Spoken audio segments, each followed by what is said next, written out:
Afternoon all. I haven't got to my pricking out yet because it's still very hot in the greenhouse and I'm going to wait until this evening when it's a bit cooler. So I'll talk to you a bit about that tomorrow. So today I just thought I'd say a little bit about the other things in here, which are the dahlias and the salvias.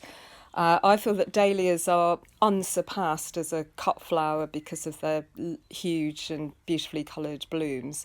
But they are a bit tender, which means certainly in my part of the world, bringing them in for the winter if you want to be sure to not have them killed by the wet and cold. I do have some friends who leave them in the ground, but you can't be sure that you won't lose them to a nasty cold snap. So I bring them in and then pot them up in February into some quite sort of light sandy soil, and as you can see, a lot of them are starting to grow. Some are quite late, but some are coming on nicely.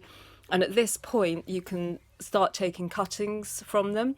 So the stem, these new shoots here, is cut off and put into sort of pots of gritty compost like those, and with a bit of bottom heat, if you have, on a propagator, will root. But the other more brutal but very satisfying way is just to take the whole tuber and hack it apart with a bread knife, or hack it in half with a bread knife.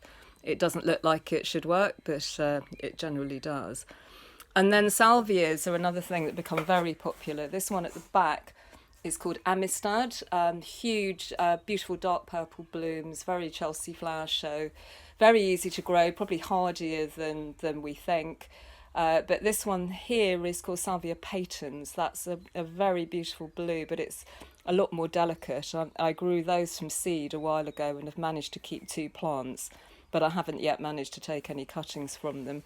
Whereas the Amistad, these are cuttings I took last year, just shoving a couple of stems down the side of a pot full of gritty compost, and they've taken really easily.